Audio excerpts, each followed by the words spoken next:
Hi everyone. Today I'm going to walk you through how to create an attack simulation training, for your team using Microsoft Defender. So to do that, what you need to do is once you launch your Microsoft Defender, you scroll down to email and collaborations, you expand it, and then you go to attack simulation training. Right. So with this simulation training that I created, it is based on the FBI reported phishing scheme called the Kali365, which affects Microsoft Teams, Outlook, and right. So what I did was to create a payload, right, based on the reports by the FBI. Sorry. So to do that, I came to the content library and then created my own payload. So under the payload, you can see global payloads here. These are pre-built payloads by Microsoft, and then also you have the tenant payload. So here you can create your own customized payload. So the payload I created is session hijack Kali365, just an example, right? So what I'll do here is to select it and then edit. I'm just walking you through what I did. So I'll click on edit, and then here it says select type. So select a payload type to create. So it is create a fish email payload. So that's what I'm trying to create. So these are the steps that I followed, right? So I clicked on next. And then based on this phishing scheme, right? The technique that is being, so we have different techniques here. So it depends on the kind of simulation training you're trying to create. So based on the one I created, I have to choose the open authentication consent grant, right? So this is what the attackers were using because they send you a phishing email with an access code to a legit website for you to put in, right? Once you put in, they are able to hijack your session and without even stealing your password, they're able to gain section to your Outlook, your email, Teams, and etc. So what I did was to choose the open authentication consent grant and click on next. Now I need to provide the name of my payload and also describe it. So here I just use the session hijack name, description, the simulated phishing email was modeled directly on the pattern described in the FBI advisory, a believable internal style notification. So I clicked on next. And then here you need to configure your payload, right? So here you have to make it believable. Yeah, because I was just creating it, so I just put in something in Microsoft document from name. You have the from email, you need to put it there. The email subject, a secure file has been shared with you. Verification required. Here you need to select your phishing link, select a URL you want to be your phishing link. So here I chose Microsoft pre-built. So Microsoft has saved phishing links, right?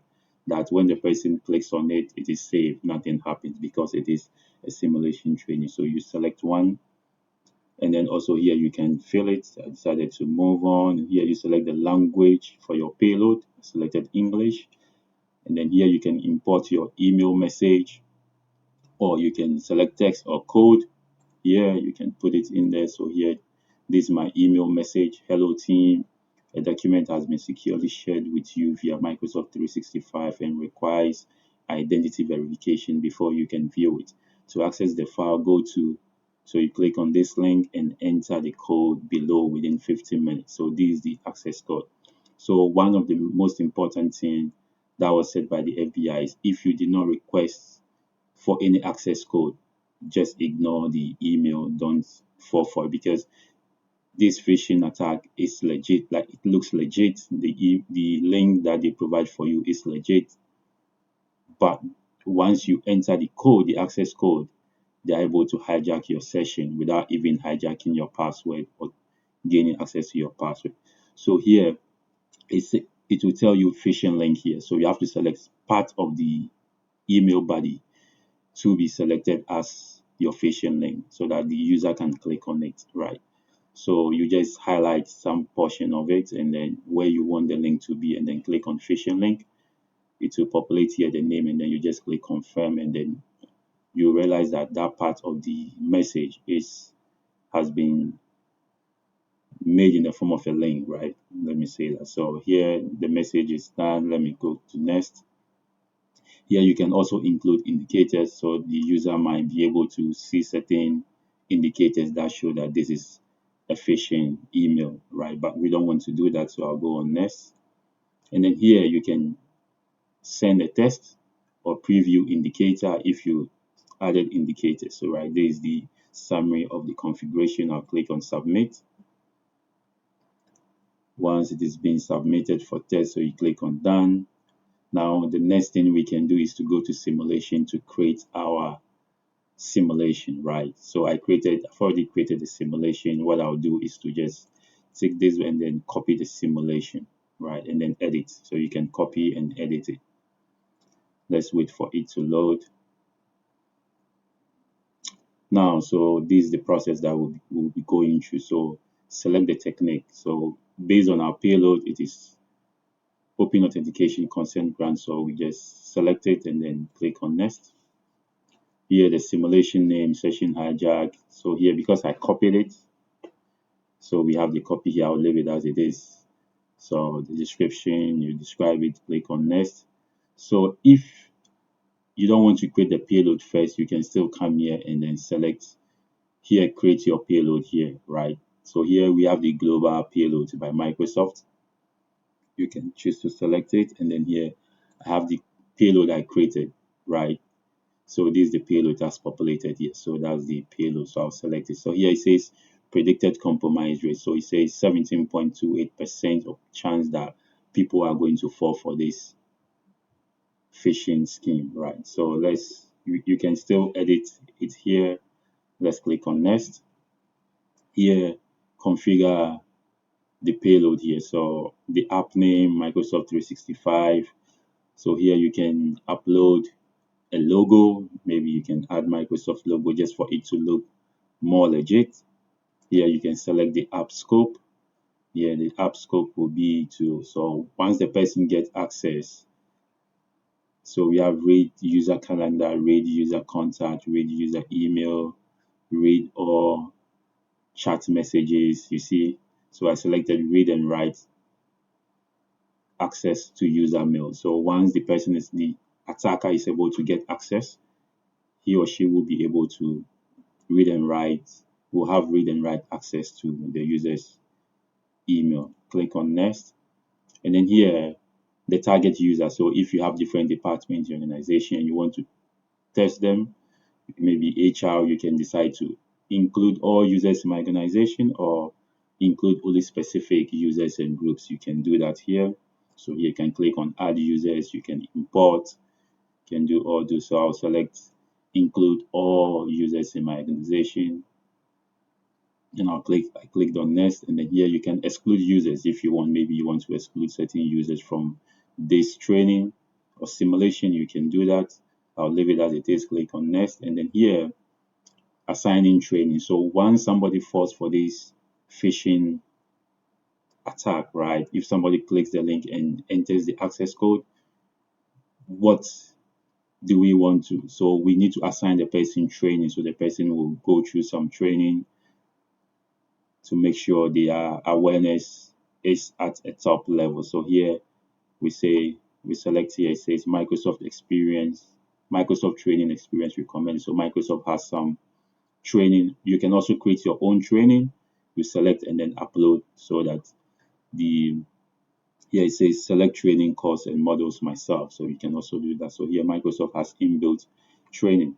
So due date, select a training due date. So you can select when the simulation ends. So 7 days, in 7 days, 15 days, or 30 days, you can select that. Click on next. And then we have select the fish landing page, right? So here, use landing pages from library, or you can custom your own URL so that once the person clicks on it, the person will be taken to a different website that will say you've been phished or something like that. So here I'm going to use the landing page from library, right? So here payload indicators can be added. You can add a logo. I already uploaded a logo here. So select default language. Here you can see the global landing pages from Microsoft tenants. So if you created your own landing page, you can find it here. I did not create my own, so I'll just go with Microsoft pre-built landing page, right? So here you can choose any of the templates, right? You can choose any of the templates. So let's say templates, landing templates one. So always when you are choosing, make sure you look at the language, so that some of them maybe you don't have English there. So I'll select this and then click on next.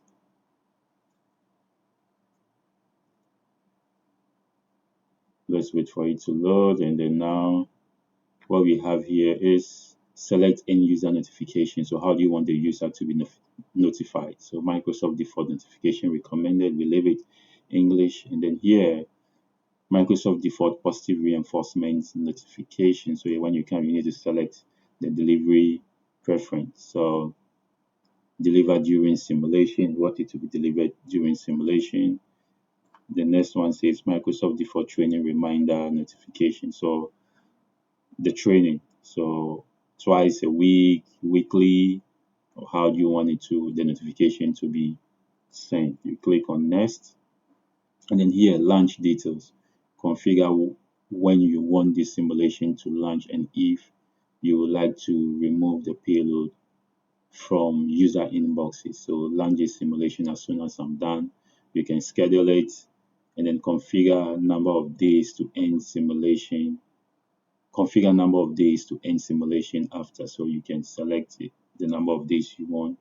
And then here you can enable aware region delivery. So let's say for instance, I'm located in the US and then maybe we have certain users located in Europe.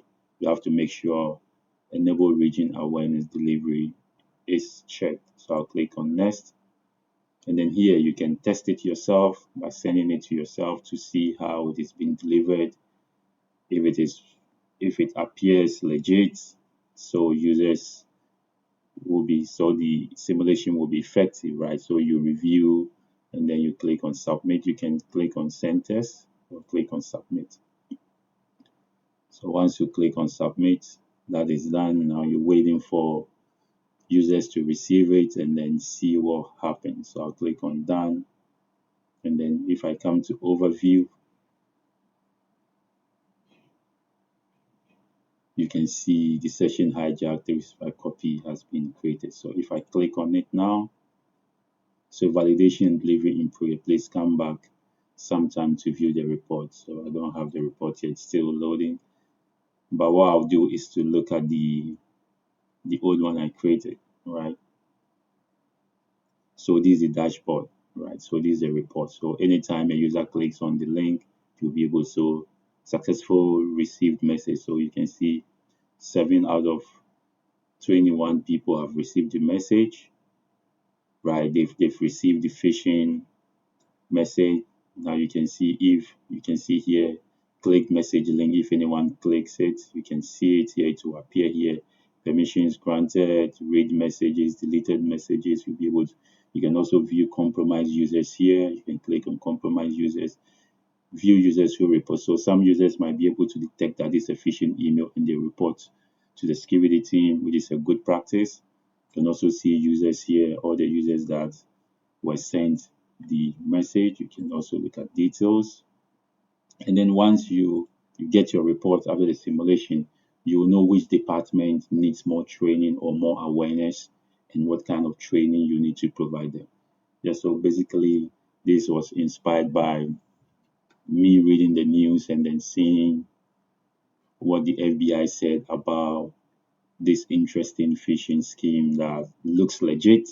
So technically, if you receive any email that has access code you did not request for, please don't respond to it. Just delete it or report it to your security team. So this is what I did. Thank you and see you in the next one.